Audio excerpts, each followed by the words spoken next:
வணக்கம் நண்பர்களே, பெரியோர்களே, சகோதரிகளே, நாட்டை காக்கும் பிராண வீரர்களே, இந்த நன்னாளில் இறைவன் அருளால் எல்லோரும் நன்றாக இருப்போம். போன பதிவில் நாம் 8ஆம் பாவத்தை பற்றி பார்த்தோம். இந்த பதிவில் நாம் லக்னம் சார்ந்து 9ஆம் பாவம் ஒரு ஜாதகருக்கு என்ன செய்யும், எப்படி பலன்களை செய்யும் என்பதை பார்ப்போம். இப்பொழுது இந்த குருவினுடைய வீடு தசா சுக்கிரன், புத்தி சூரியன், அந்தரம் கேது. இந்த சூரியன் 9ஆம் பாவ புத்திநாதன். லக்ன புத்திநாதன் இந்த சூரியனின் 9ஆம் பாவ புத்திநாதன் நட்சத்திரத்திலிருந்து உபநட்சத்திரங்கள் 12 பாவங்களுக்கு என்ன செய்கிறது என்பதை பார்க்க வேண்டும். பொதுவாக 9ஆம் பாவம் என்பது உங்களுக்கு 7ஆம் பாவத்திற்கு பிரவிற்த்தி பாவம். ஆதலால் இது மக்கள் சமூக தொடர்பு. 9ஆம் பாவம் என்பது நாட்டின் பிரஜைகள், ஒரு மாநிலத்தில் உள்ள அனைத்து மக்களின் ஆதரவை பெறக்கூடிய பாவம் இந்த 9ஆம் பாவம். ஏனென்றால் 9ஆம் பாவத்திற்கு ஒரு தனி சிறப்பு உண்டு. அது 8ஆம் பாவத்தை விருத்தி செய்வதால் ஆயுள் நன்றாக இருக்கும். லக்னத்திற்கு அது சுப விளைவை செய்வதால் உங்களுக்கு லக்னத்திற்கு சுப விளைவு 1, 5, 9ஆம் பாவங்கள் லக்னத்திற்கு சுப விளைவு என்ற வகையில் 9ஆம் பாவம் என்பது ஜாதகருக்கு நல்ல ஆராய்ச்சி சிந்தனையையும் நல்ல அறிவையும் கொடுக்கக்கூடிய பாவம்.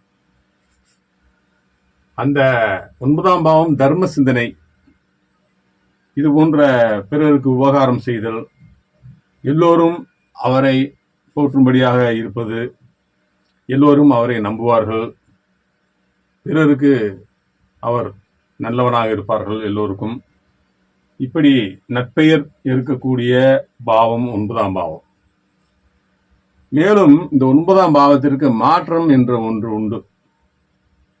வாழ்க்கையில் நாம் பிறந்ததிலிருந்து எல்லோருடைய வாழ்க்கையிலும் ஒரு மாற்றத்தை சந்தித்துக் கொண்டே இருப்போம்.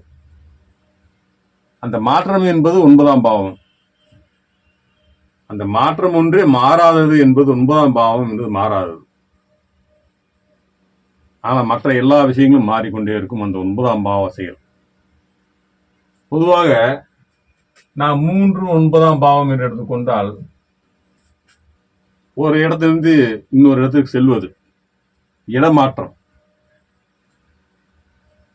இப்படி இந்த மாற்றம் என்பதற்கு 9ஆம் பாவங்கள் 12 பாவங்களுக்கும் என்ன விளைவுகளை செய்யும், அது லக்னம் சார்ந்து ஜாதகருக்கு உயிர் பற்றான விஷயங்களுக்கு என்ன செய்யும், பொருள் பற்றான விஷயங்களுக்கு என்ன செய்யும். மேலும் பூர்வ புண்ணிய ஸ்தானம் என்ற 5ஆம் பாவத்திற்கு சுப விளைவை தருவதால் இது இறையருள் பெற்ற பாவம்.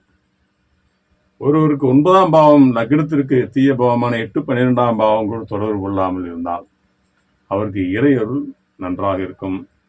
அவருக்கு ஆன்மீகம், மாணவ நிலை எல்லாம் அவருக்கு சிறப்பாக இருக்கும். நண்பர்களே, இந்த 9ஆம் பாவம் உங்களுக்கு உடல் சுகங்களில் மாற்றம் ஏற்படுத்தும். அவர் ஜாதகர் அவர் அனுபவிக்கும் உடல் சம்பந்தப்பட்ட சுகங்கள், அதில் எந்த விதமான சுகங்களையும் இந்த 9ஆம் பாவம் ஒரு மாற்று சிந்தனையை தூண்டும் தன்மை இந்த 9ஆம் பாவத்திற்கு உண்டு. இதை இப்படி செய்தால் இதை விட நன்றாக இருக்கும் என்று அவர் யோசிக்கும் தன்மை. அதே போன்று மாற்றம் ஒன்றே மாறாதது. அதே போன்று நம்பிக்கை, பிறர் அவர் மீது வைத்திருக்கும் நம்பிக்கை. அதனால் தான் 9, 10ஆம் பாவம் என்பது தேச தலைவர்கள் என்று போற்றப்படுகிறார்கள். தன்னலமற்ற சேவை செய்யக்கூடியதை இந்த 9ஆம் பாவமும், ஒரு உயர் பதவியில் அமர்ந்து நிர்வாகத்திறனை செய்யும் அந்தஸ்து கௌரவத்தோடு இருக்கும் 10ஆம் பாவமும் ஒருவருக்கு அந்த தேச தலைவராகும் முதன்மை பொறுப்பு வகிக்கும் தன்மை அவர்களுக்கு ஏற்படும். புகழ் புகழ் என்பதும் 9ஆம் பாவம். ஏனென்றால் ஒருவர் தர்ம சிந்தனையோடு இருந்தாலே அவருக்கு நல்ல பெயர் கிடைக்கும், அந்த பெயர் நிலைத்து நிற்கும். ஒருவர் பிறக்கும்போது அவர் அழுக வேண்டும், அவர் இறக்கும்போது மற்றவர்கள் அழுக வேண்டும். இதுவே நல்ல வாழ்க்கை நண்பர்களே. அதனால் நாம் செய்யும் ஒவ்வொரு காரியமும் நம்முடைய வாழ்க்கையில் நம்மோடு சேர்ந்து வரும். இதைத்தான் கர்மா என்று கூறுவார்கள். நீ எதை செய்கின்றாயோ அதுவாகவே ஆகின்றாய். நீ நன்மை செய்தால் நன்மை கிடைக்கும், வினை விதைத்தவன் வினை அறுப்பான் என்று கூறுவார்கள். இந்த பூர்வ புண்ணியம் என்பதை காட்டுகிறது இந்த 9ஆம் பாவம். மேலும் இவர் கல்விமான், அதாவது கல்விக்கு தடையாக இருப்பது 8ஆம் பாவம். ஆனால் 9ஆம் பாவம் அவருக்கு லக்னத்திற்கு சுப விளைவையும் லக்னம் சார்ந்து நல்ல பாவமாக இருப்பதால் அந்த 4ஆம் பாவம் என்கின்ற கல்விக்கு நன்றாக இருக்கும். உயர்நிலை கல்விக்கு 9ஆம் பாவம். அதனால் 9ஆம் பாவம் சிறப்பாக இருந்தால் ஒருவர் உயர்நிலை கல்வியில் நன்றாக படித்து அவர் நல்ல நிலையில் அடைய முடியும். தேச தலைவர்கள் ஆராய்ச்சி திறன் உடையவர். இன்று ஆராய்ச்சி என்பது சிந்தனை சார்ந்தது. அவர் அந்த 9ஆம் பாவத்தை லக்னம் பெற்றால் அது குருவாக இருந்தால் ஆன்மீகமும், புதனாக இருந்தால் நுண்ணிய கருவிகளை கண்டுபிடிப்பவராகவும், சனியாக இருந்தால் பழைய பொருள்களை புதுப்பிக்கும் திறம் ஆற்றல் உடையவராகவும், இப்படி ஒவ்வொரு கிரகங்களுக்கும் ஒரு அமைப்பை இந்த 9ஆம் பாவம் சார்ந்த ஒரு கிரகங்கள் தன்னை ஆட்கொள்கிறது. பாவங்கள் பொதுவாக நண்பர்களே, எந்த ஒரு கிரகமும் நல்ல கிரகம் தீய கிரகம் என்பதில்லை. 12 பாவங்களில் எந்த கிரகம் எந்த பாவத்திற்கு புத்திநாதனாக வருகின்றதோ அந்த பாவத்தின் தன்மையை ஏற்று அது அந்த பாவத்தின் வெளியே செல்லும். அதாவது ஒரு நடிப்பு என்று சொன்னால் நடிகர் திரு சிவாஜி கணேசன் அவர்கள் அந்த கதாபாத்திரத்துக்கு தகுந்தாற்போல் தன்னை மாற்றிக்கொள்கின்றார். அப்போ அதுவாகவே ஆகின்றார். அந்த படத்தில் வரும் அந்த நடிப்பு அந்த கதைக்கு தகுந்தால் போல் அவர் தன்னையே மாற்றிக்கொள்கின்றார். இப்பொழுது இதுபோன்று செயல்கள் இந்த ஆராய்ச்சி திறன் இருப்பவர்களுக்கு அந்த எந்த பாவத்தில் கிரகங்கள் தொடர்பு கொள்கிறதோ அந்த பாவத்தின் செயலுக்கு ஏற்ப அந்த கிரகங்களின் தன்மை தன்னை மாற்றிக்கொள்கிறது. அப்படி தன்னைத்தானே மாற்றிக்கொள்ளும் தன்மை 12 பாவங்களுக்கு தகுந்த மாதிரி கிரகங்கள் செயல்படும் நண்பர்களே. இதை பின்பு விரிவாக கூறுகின்றேன். இப்பொழுது அந்நியருடன் நெருங்கி பழகுவார். அந்நியர் என்றால் தன் மனைவி அல்லாது, தன் குழந்தை, தாய் தந்தையர், உறவினர்கள் அல்லாது எல்லோரிடமும் நெருக்கமான உறவு இருக்கும் இவர்களுக்கு. அப்பொழுதுதான் அவர் ஒரு தேச தலைவராக முடியும், எல்லோருடைய நம்பிக்கையும் பெற்றவராக இருப்பார். நண்பர்களே, தூது செல்லல், நம் நாட்டுக்கும் வெளிநாட்டுக்கும் உள்ள தூதுவர், தூது செல்வது. பொதுவாக 3, 9ஆம் பாவம் என்பது ஒரு செய்தியை மற்றொரு இடத்துக்கு அனுப்புவது. இந்த செய்தியை நாம் இடம்பெயர்வது, ஒரு செய்தியை நாம் எங்கே அனுப்புகின்றோமோ அங்கே போய் சேருவது. இது இந்த செய்தி தொடர்புடைய விஷயங்கள் அனைத்தும் இந்த 3, 9ஆம் பாவம். ஆதலால் தூதுவர் என்பவர் இந்த நாட்டில் உள்ள பிரச்சனைக்கும் அந்த நாட்டில் உள்ள நன்மை தீமைக்கும் நடுவராக இருந்து அதை சரியான நிலையில் வழிநடத்தும் போது அந்த நாடே முன்னேற்றமான பாதைக்கு செல்லும் நண்பர்களே. அதற்கு காரணம் அந்த 9ஆம் பாவமே. தெய்வ நம்பிக்கை உடையவராக இருப்பார். ஆராய்ச்சி கல்வி படிப்பார். 9ஆம் பாவம் ஆராய்ச்சி கல்வி. அதே போன்று நம் முன்னோர்கள், நம் சமுதாயத்தில் நம் முன்னோர்கள் தொன்று தொட்டு வழிநடத்தும் அந்த பழமையான விஷயங்கள், எப்படி வாழ வேண்டும், எப்படி இருக்க வேண்டும், எப்படி பேச வேண்டும் என்று நமக்கு சொல்லிவிட்டு சென்றார்களோ அந்த முன்னோர்களுடைய பழமையான விஷயங்கள், நல்ல விஷயங்களை எல்லாம் நமக்கு எடுத்து கூறுவது இந்த 9ஆம் பாவம். தர்மம் செய்பவர், தர்மகர்த்தாக்கள், ஒரு கோயிலுக்கு இறைப்பணியாற்றுவர் தர்மகர்த்தாக்கள். இயக்கங்கள் மாறுதல், உடல் உறுப்புகளில் உள்ள இயக்கங்கள் மாறுதல் 9ஆம் பாவம். புதிய சூழலில் வாழ்தல், அவர் இருக்கும் இடத்திலிருந்து வேறொரு இடத்தில் புதிய இடங்களில் இடமாற்றம் செய்யப்பட்டு புதிய சூழலில் வாழக்கூடியது. இப்படி இந்த 9ஆம் பாவக்காரர்கள் இன்னும் நிறைய சொல்லிக் கொண்டே போகலாம். அதில் 1ஆம் பாவக்காரகம் என்று உடல் மாற்றம், 2ஆம் பாவக்காரகம் என்று பண மாற்றம், 3ஆம் பாவக்காரகம் மன மாற்றம், 4ஆம் பாவக்காரகம் என்று பொருள் மாற்றங்கள், 5ஆம் பாவக்காரகம் என்பது கலைகளில் மாற்றங்கள், 6ஆம் பாவம் என்பது அவர் செய்யும் பணியில் மாற்றங்கள், 7ஆம் பாவம் என்பது சமூக மாற்றங்கள், 8ஆம் பாவம் என்பது பிரளய மாற்றங்கள், இயற்கை சீற்றுகள், 9ஆம் பாவம் மத மாற்றங்கள், 10ஆம் பாவம் என்பது தொழில் மாற்றங்கள், 11ஆம் பாவம் அவருடைய ஆசை விருப்பங்களில் மாற்றங்கள், 12ஆம் பாவம் என்பது மறைமுக செயலில் மாற்றங்கள்.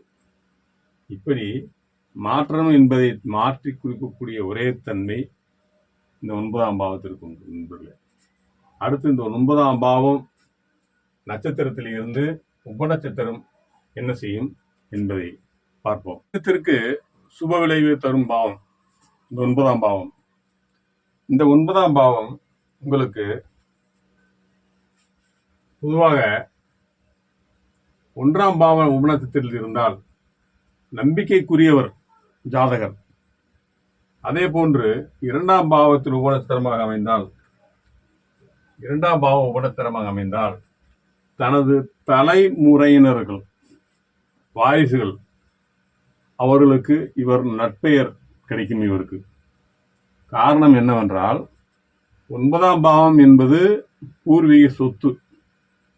அது 2ஆம் பாவத்தை காட்டுவதால் அந்த பூர்வீக சொத்தை இவர் காப்பாற்றி வைத்திருப்பார். அந்த சொத்து மற்றவர்களுக்கும் பயன்படும் வகையில் இருக்கும் அந்த பணம், பொருள். அதனால் இவருக்கு நற்பெயர் கிடைக்கும். அதே 3ஆம் பாவம், 3ஆம் பாவம் பொது காரியங்களில் தலைவராக இருப்பார். 3ஆம் பாவம் லக்னம் ஜாதகர் 9ஆம் பாவம் நட்சத்திரத்திலிருந்து உபநட்சத்திரம் 3ஆம் பாவத்தை காட்டினால் பொது காரியங்களில் தலைவராக இருப்பார் இவர். அதே 4ஆம் பாவம், 4ஆம் பாவம் ஊர் மரியாதை கிடைக்கும். ஏனென்றால் 4ஆம் பாவம் அசையா சொத்து. அதனால் லக்னமே இவருக்கு 4ஆம் பாவத்தை வைத்திருப்பதாலும் அது பூர்வீக சொத்திற்கு 4ஆம் பாவம் என்பது அபரிதமான சொத்துக்கள். அதனால் இவர் இந்த 4ஆம் பாவம் ஊர் மரியாதையை அவர் பெறுவார். ஏனென்றால் அவர் தர்மம் செய்யும் சிந்தனையில் இருப்பதால் மற்றவர்கள் இவர் போற்றுவார்கள்.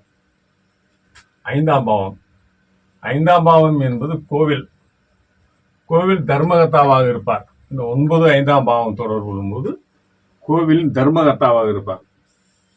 அடுத்து 6ஆம் பாவம், 6ஆம் பாவம் உபநட்சத்திரத்தில் இருக்கும்போது பொது சேவைகள் செய்வார். 6ஆம் பாவம் என்பது வேலை, 9ஆம் பாவம் என்பது பொது காரியங்கள். ஆதலால் அவர் பொது சேவைகளை செய்வார் என்று எடுக்க வேண்டும். இப்பொழுது 7ஆம் பாவம், 9, 7ஆம் பாவம் தகாத உறவுகள் வைத்திருப்பார் ஜாதகர். 9ஆம் பாவம் 9ஆம் பாவத்தோடு தொடரும்போது தேச தலைவர் ஆவார். அதே 9ஆம் பாவம் 10ஆம் பாவம் தொடர்பு கொள்ளும்போது கௌரவ பதவி வகிப்பார். 9ஆம் பாவம் 11ஆம் பாவம் உபநட்சத்திரமாக வரும்போது உயர்கல்வியில் சிறந்து விளங்குவார்.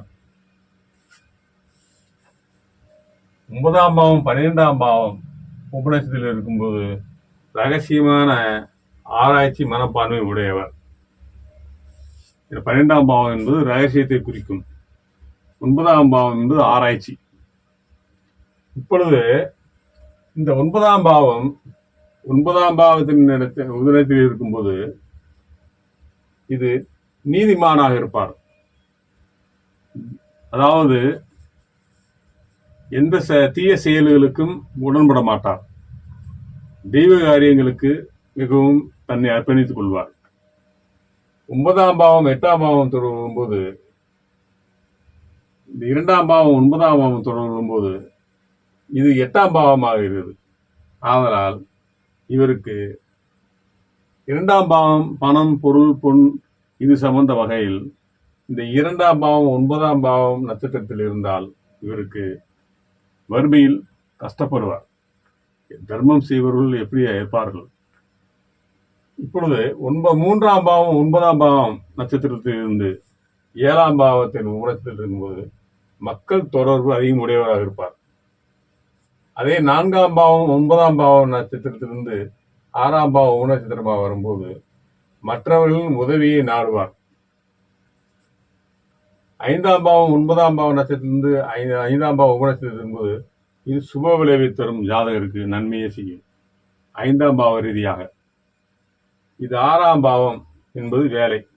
அது 9ஆம் பாவத்தை நட்சத்திரமாக கொண்டு 4ஆம் பாவம் உணர்ச்சித்திரமாக வரும்போது அவர் செய்யும் வேலையில் இடையில் துண்டிக்கும் விளைவை ஏற்படுத்தும்.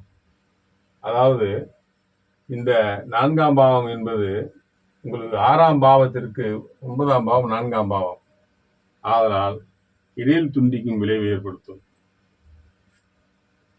இந்த 7ஆம் பாவம் 9ஆம் பாவம் தொடரும்போது அந்த 7ஆம் பாவத்திற்கு 9ஆம் பாவம் 3ஆம் பாவம் அதை பிரவிருத்தி செய்கிறது. ஜாதகருக்கு நன்மை உண்டாகும். 8ஆம் பாவத்திற்கு 9ஆம் பாவம் 2ஆம் பாவமாக வருவதால் அதை விருத்தி செய்யும். ஆயுள் நன்றாக இருக்கும். 9ஆம் பாவத்திற்கு 9ஆம் பாவம் 1ஆம் பாவமே வருவதால் அவர் சிந்தனையாளராக இருப்பார். அது சுப விளைவு. 10ஆம் பாவத்திற்கு 9ஆம் பாவம் 12ஆம் பாவம் இருப்பால் இது பக்க விளைவு. ஆதலால் இவர் செய்யும் தொழிலில் நிலையாக இருக்க மாட்டார். அதில் வருமானம் ஈட்ட மாட்டார். 11ஆம் பாவத்திற்கு 9ஆம் பாவம் என்பது 11ஆம் பாவமே வருவதால் சந்தோஷமான மனிதராக இருப்பார். 12ஆம் பாவத்திற்கு 9ஆம் பாவம் 10ஆம் பாவம் வருவதால் இவர் 12ஆம் பாவம் என்பது ரகசியத்தை குறிக்கும். ரகசியத்தை இவர் காப்பாற்ற முடியாது, மனதில் வைத்துக் கொள்ள மாட்டார். இப்படி இந்த லக்னத்திற்கு சுப விளைவு தரும் 9ஆம் பாவம் மிகவும் நல்ல பாவம். ஆனால் பொருள் பற்றான வாழ்க்கைக்கு இந்த 9ஆம் பாவம் என்பது அவருக்கு சிறப்பான வாழ்க்கையை அமைத்து கொடுக்காது நண்பர்களே. ஆனால் இறையருள் நன்றாக இருக்கும். வணக்கம் நண்பர்களே. எனக்கு சப்ஸ்கிரைப் செய்த அனைவருக்கும் நன்றி.